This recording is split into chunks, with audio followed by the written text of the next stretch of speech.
I'm very proud to serve as Texas State Director of American Atheists. Although my activism doesn't always advocate atheism specifically, I do my best to promote science, skepticism, and secular values.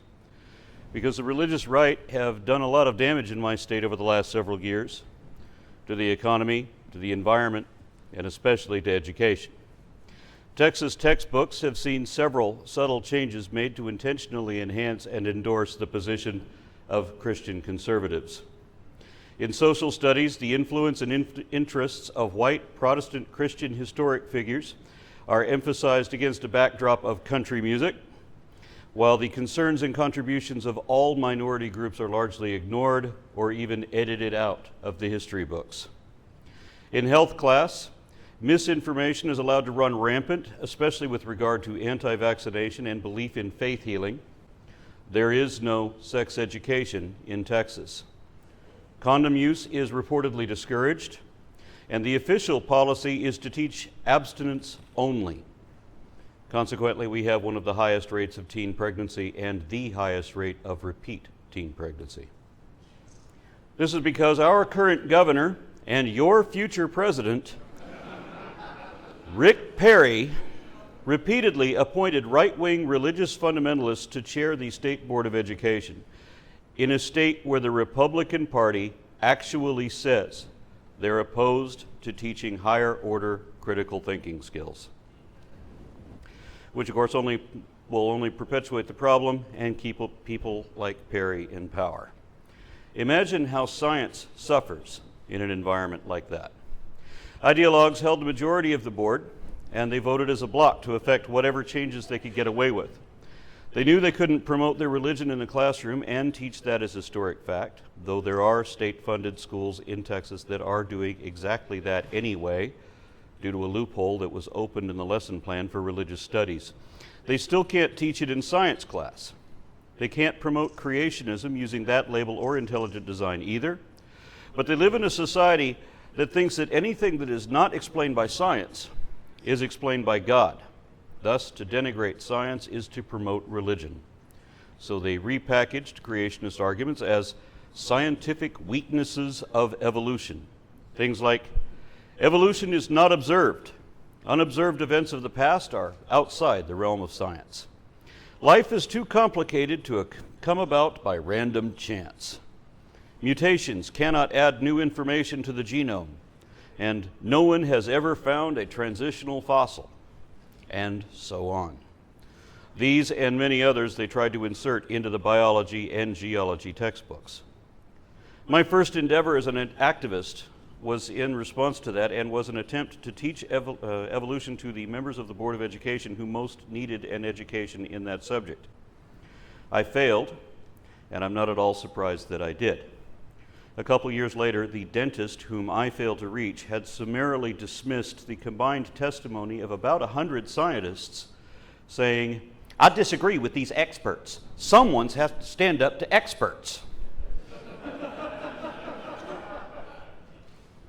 That is how our Board of Education became a source of international embarrassment. As a result, that dentist was voted off the board, replaced by somebody who apparently does understand science. And while there are still plenty of creationists exerting their influence over that board, the next review of the TEKS, that's Texas Essential Knowledge and Skills, went very differently.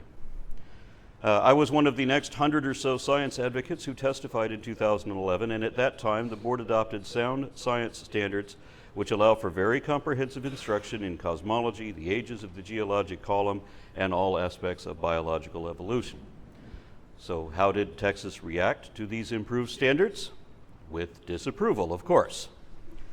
A few weeks ago, my wife and I met with Houston atheists to picket the state conference of the Texas Homeschool Coalition because they support teaching politicized religious extremism instead of anything that is actually true or useful.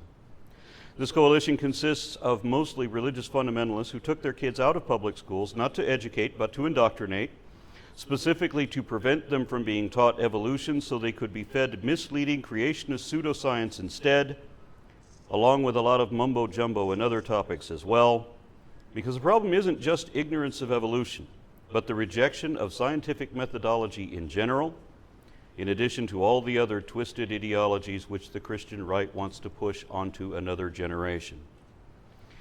You can't advocate policies promoting public education in science, sex, social studies, health care, immunizations, gay rights, ethnic and gender equality, women's reproductive rights, criminal justice, capital punishment, agricultural bioengineering, environmentalism, or even ethics without confronting and combating religion, which seems to exist only to impede, restrict, retard, or reverse progress on all fronts. Religion always presents the first and biggest obstacle to any attempted improvement, even when we try to defend freedom of religion, because that involves and necessarily must include freedom of inquiry, investigation, exploration, and analysis. These things require freedom of thought and belief, and that necessarily means that belief systems, which have required beliefs and prohibited beliefs, cannot be imposed or enforced. That is why there can be no freedom of religion without freedom from religion.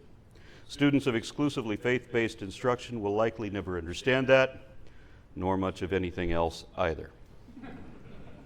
Because their ultimate guidebook isn't just wrong scientifically and historically, it's also wrong ethically and morally.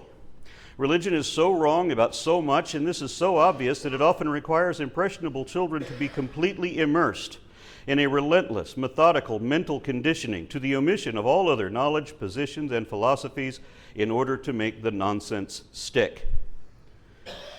That is what exclusively religious instruction is all about, and it begins at the beginning with the sciences dealing with origins.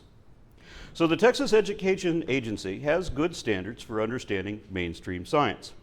I gave a speech at the Houston Museum of Natural Science wherein I summarized each of the relevant TEKs, showing how good the standards actually are, and to summarize what sort of lessons we should expect accordingly. The problem is, and my audience of Texas residents confirmed this, public schools will not teach this subject as directed. An estimated 20% of our teachers are creationist and refuse to teach the lessons honestly. Most of the remaining teachers don't understand it well enough to teach it correctly, and those who do usually want to avoid confrontations with religious parents or students who may have been trained to disrupt the class whenever they sense that their preferred beliefs are threatened. Now, so instruction in evolution is often avoided as if there were a legitimate controversy. The irony is that if you live in Texas and you want your children to learn evolution properly, you have to take them to homeschool then too.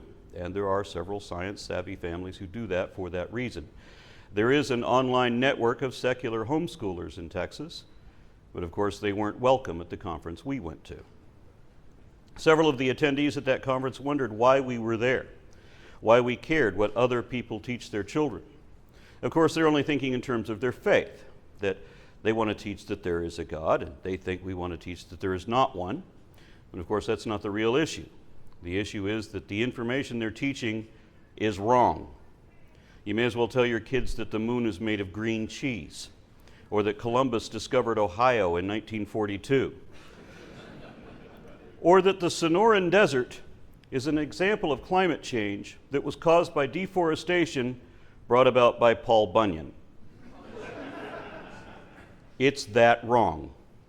They're manipulating and misrepresenting the information such that they're misleading and deceiving their own kids. And some of these parents are so completely conditioned by their lifelong programming that they don't even realize that's what they're doing to the next generation too. But many of the leaders of the creationist movement are pretty clearly doing that on purpose. One of the keynote speakers at this conference was Ken Ham, a young earth creationist running a science denial website called Answers in Genesis. He said many times that facts may be dismissed or ignored whenever they conflict with the assumed authority of Scripture. Now think about what that means. Can that even be an honest position? The data he does acknowledge, that which he says is supportive of his position, has either been deceptively presented, deliberately distorted, or fraudulently fabricated out of whole cloth. It is not factual.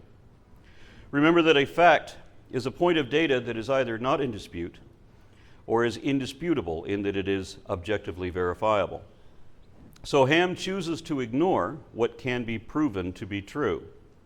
He may think of facts as inconvenient truths, but the truth is what the facts are. Anything more is interpretation. Anything else is speculation and should not be asserted as true. Regardless how you intend to interpret the facts themselves should be real, meaning they should be verifiably accurate and represented truthfully. That is rarely the case in any of the creationist articles or seminars.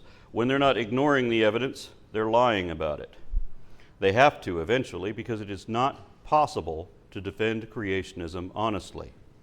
At some point, very early on, they'll be forced to make a choice, whether to remain honest or whether to remain creationist, because they can't continue to be both if the conversation goes on. Ken Ham often compares creationists to sensible people, saying that we're both looking at the same evidence, we're just interpreting it differently. But that's not true, because he's already admitted, and I now know from experience, that he will not look at the evidence I have to show him, and he doesn't have any of his own for me to look at. If the same fact suits two different mutually exclusive conclusions at the same time, then it is not evidence of either one. It's just a fact. For example, the fact that the universe exists at all does not imply a creator simply because you call it creation. I call it reality, but that doesn't mean there's a realtor. So the mere fact that there is something rather than nothing cannot be considered evidence of, nor could it be explained by, the mystic incantations of any magic invisible genie. By definition, facts cannot logically be considered evidence until they are concordant with and indicative of only one of the available options over any other. Ken Ham may have finally realized that, as he has recently posted a video wherein he implicitly admitted that there is no evidence of creation. There is only the Bible, a compilation of man-made mythology which believers imagine to be the Word of God. Given the content of the Bible, the constant contradictions, absurdities, atrocities, inconsistencies, immorality, inhumanity, insanity, ignorance, and irrelevance of the various fables, parables, psalm lyrics, and pseudo-porn contained therein, I don't see how any reasonable person could believe that the Bible could have been composed by a competent being, much less a superior one, and certainly not one worthy of worship. I find nothing to imply that, and no reason to believe it, but that's only my opinion. And that, again, is not the reason we chose to pick at that event. The reason was that the lessons they teach are factually fraudulent, and accuracy matters if you're going to teach it under the guise of education. We consider it immoral to teach children to believe things which are not evidently or apparently true. When you're talking to religious people about their religious beliefs, you'll find that whatever the truth really is doesn't matter to them. There is no interest in accountability because measurable accuracy is impossible. They may say that they believe in absolute truth, but they're just affirming their faith. It is a total lie. Their worldview is one of pure imagination, where self-deception is so precious that the truth is irrelevant. It comes down to whatever you want to believe rather than whatever we can actually show to be true. And Ham exemplifies that. For example, when we were out there in the heat holding our picket signs demanding factual accuracy, we were given pamphlets criticizing science. They were trying to find fault with things they didn't understand well enough to even know how to refute it, even if it was really false. They made claims that didn't matter because they weren't true and wouldn't matter if they were true. Disproving evolution can't save creationism. Even if a God appeared and started poofing things out of nothing, that still wouldn't prove the Bible, because that collection of contrived and plagiarized fairy tales has already been disproved beyond redemption, and not even the existence of God could change that.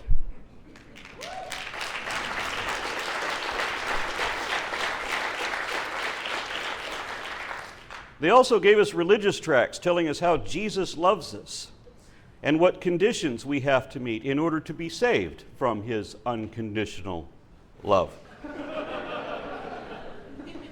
Again, these tracts were completely empty because there is no truth to them. Nothing to indicate that any of this contradictory nonsense is even real. Belief is a conviction. That means I have to be convinced. So there has to be something to show that it is true, or it cannot be considered truth. That's why the scientific method requires logical or evidentiary prerequisite to all postulations. As a scientist, you can't say that anything is true until the evidence shows that it is. You can't even say that something is probably true until you can show the data indicating that probability.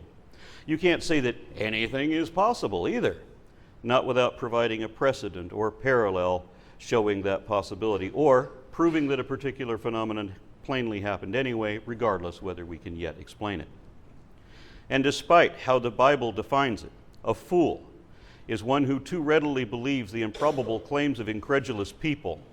It is never wise to believe anything said by another without reservation, without question, without reason. Otherwise, you'd be fooled into believing anything. For example, here are some of the claims found in similar pamphlets distributed in another country outside of our familiar mythos. Our dear, faultless, and gifted Supreme Leader, our Father, the central brain sent from heaven, and son of the eternal President, was born in a log cabin on a sacred mountain. His birth was foretold by a swallow and heralded by a double rainbow. At the moment of his birth, winter instantly changed into spring, and a new star appeared in the heavens. News of his birth was carved into trees and soon written into rocks all across the country. He never had the need to urinate or defecate, and the weather behaved according to his mood. Even in his infancy, he was already a genius. He learned to walk in just 3 weeks and talk at 8 weeks. As a schoolboy, he corrected and chastised his teachers for their incorrect interpretations of history. While at university, he wrote 1,500 books and composed 6 operas, all of which are better than any in the history of music. The first time he went bowling, he scored a perfect score of 300. The first time he picked up a golf club, he played one round that was 38 under par with 11 holes in one. It was the greatest golf game ever, so he retired from the game. He had great success at everything he did. He invented the hamburger. Look how popular that was. Not only was he an accomplished engineer, an invincible military master, and a communications expert who could coach winning soccer teams using an invisible transmitter, he was also an unprecedented director, composer, and choreographer, as well as a fashion icon whose trend-setting style was in vogue the world over. He was a great champion of justice and peace, and his diplomatic skill made him the envy of everyone. On the tragic day when our illustrious commander, born of heaven, the lodestar of the century, the Generalissimo, died, the skies glowed red above the sacred mountain, and an impenetrable sheet of ice in the heart of the mystic volcano cracked with a deafening roar. And a crane, the symbol of longevity, was seen circling for hours around the statue of the eternal President before flying off to the capital city. There, thousands of mourners gathered for hours, convulsing in unison, all of them overcome by inconsolable grief. And what I just read to you is not the questionable testimony of anonymous authors thousands of years ago and decades after the fact, talking about some guy with no historic record who evidently never even existed. Some of what I'm talking about was actually televised in living memory.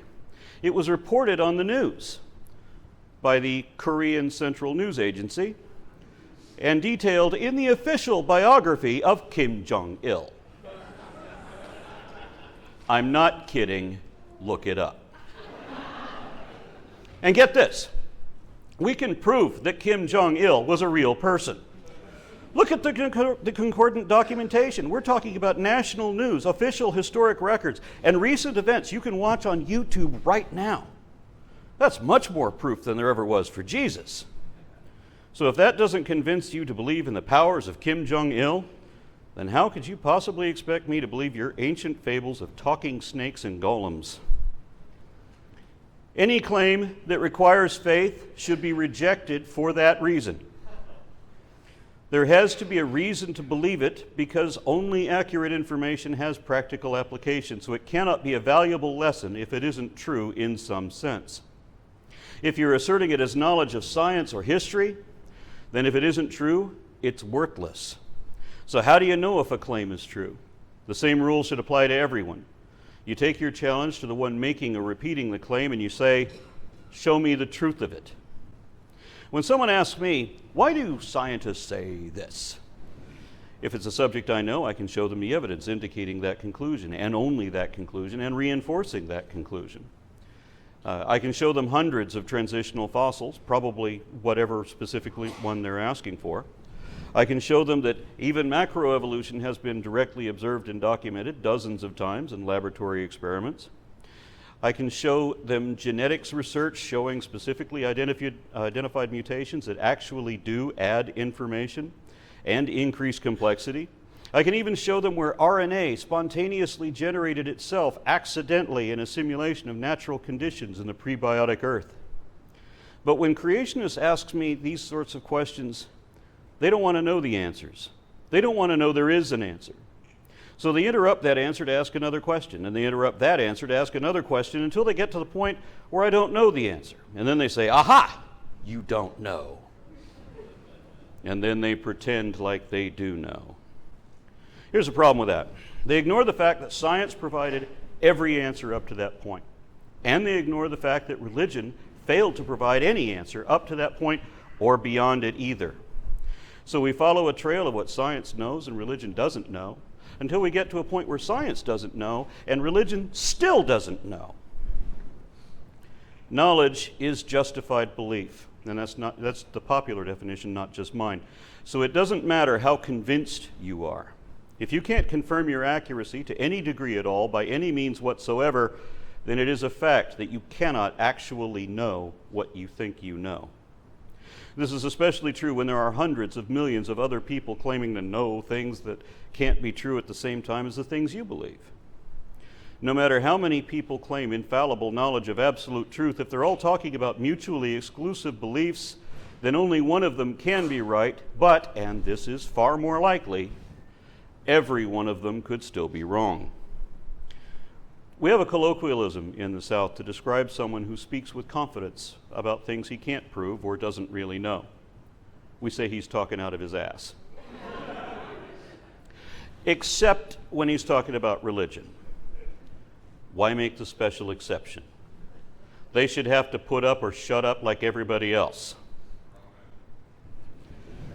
We don't have to prove which religion's right. There's no indication any of them are. Atheists don't have to prove there's no God. Science doesn't have to prove there's no God.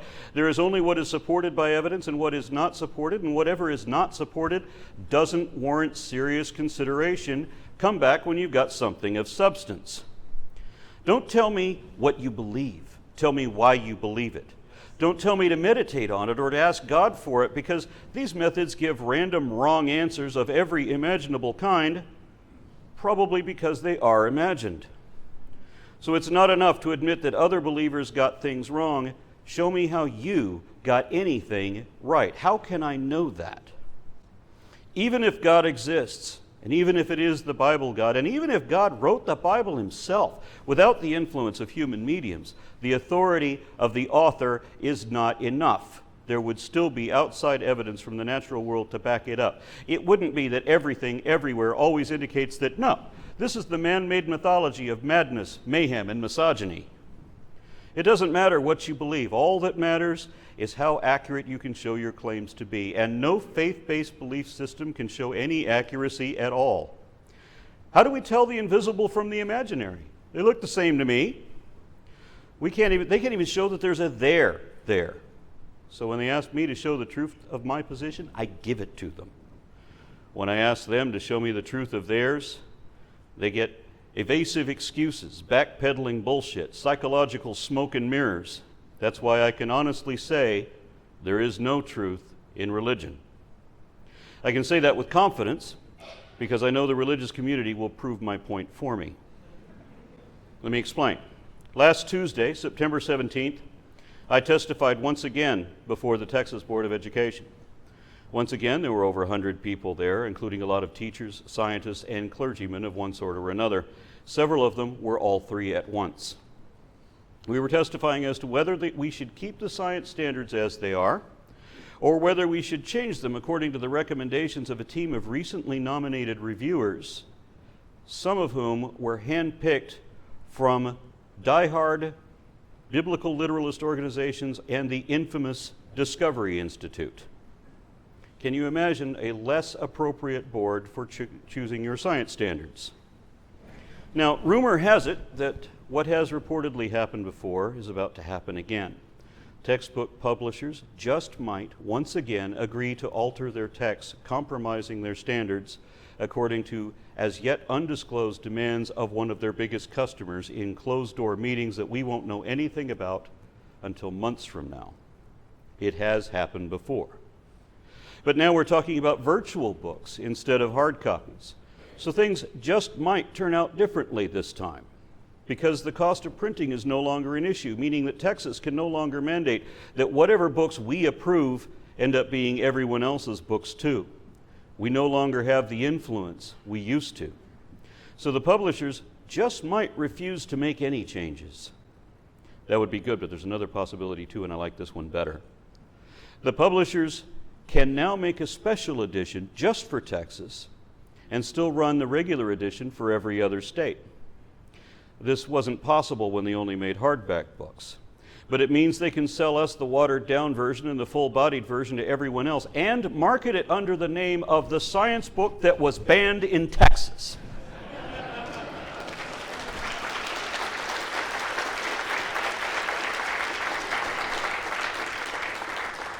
I think that'd be a great selling point. So anyway, we're all giving our testimonies, and there were a lot of creationists there.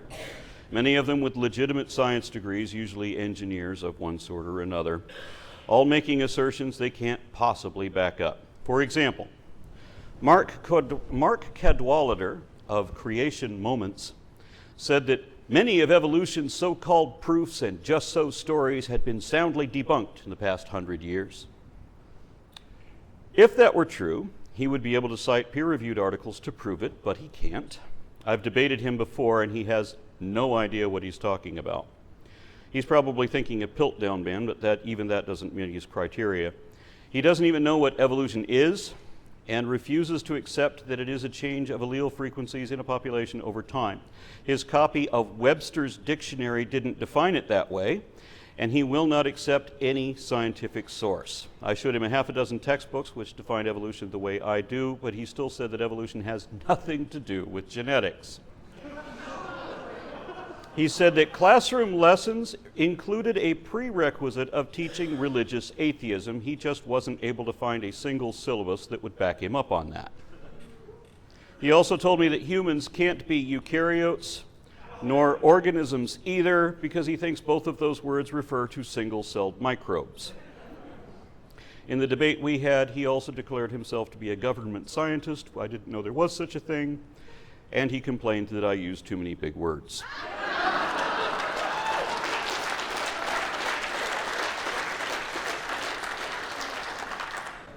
Gary Bennett of the Center for the Preservation of American Ideals admitted that intelligent design is a branch of biblical creationism, despite the many attempts of the Discovery Institute to keep that fact a secret. So I thank him for exposing their lies about that. He proposed teaching intelligent design in public schools, and when asked what type of creationism he meant, he said, biblical truth. Now, he may have imagined a choir of angels cheering him on as he said that, but when I heard biblical truth, I thought, that's an oxymoron. Mr. Bennett, it is not truth simply because you say it's true. We can't judge it to be truth until you can show that it is true. He also thinks that evolution is a religion requiring equal time with other religious instruction. So he doesn't understand how his own faith-based authoritarian belief system, which discourages heresy, differs from an evidence-based method of inquiry and testable hypotheses in critical analysis, which makes evolution the complete opposite of a religion. But then he said, the Institute for Creation Research has compiled massive scientific evidence to support intelligent design. No, they haven't, Mr. Bennett. The Institute for Creation Research is a disingenuous propaganda mill. That's why they were denied accreditation by a unanimous vote in 2008, and that's why the judge ruled against them in 2010.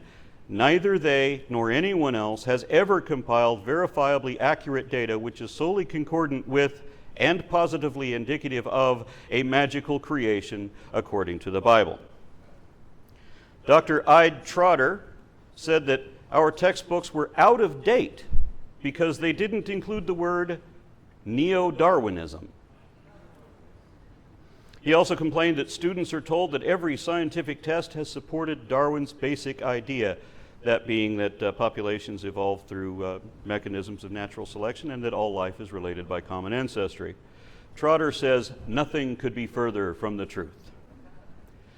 No, Dr. Trotter, biblical truth can be further from the truth. Because you can't show that there's any more truth to that than we could find in the Mahabharata or the Indiana Jones trilogy. But that's just the first challenge. The second challenge is to cite even one scientific test that's relevant to evolution but which doesn't support Darwin's basic idea. I'm betting Dr. Trotter cannot meet either of those challenges. Finally, Dr. Don McLeroy, DDS, former chairman of the Texas State Board of Education and their most infamous member ever. In 2003, he said that most of the books we're considering adopting claim that nothing made a spider out of a rock. That's how little education he has on this subject, despite my attempts. Last week, he said, these biology books are full of unsubstantiated dogmatic statements supporting evolution. So my challenge to him is to show any statement in our textbooks which both meets the definition of dogma and which is not indicated by an inference of evidence.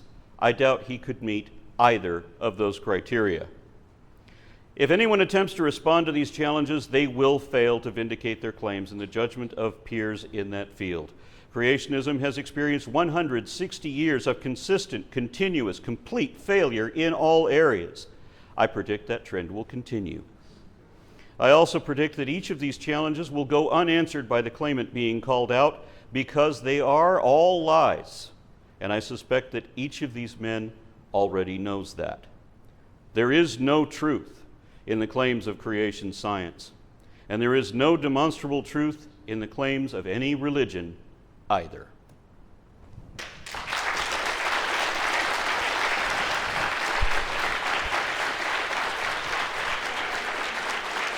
Thank you. Thank you very much.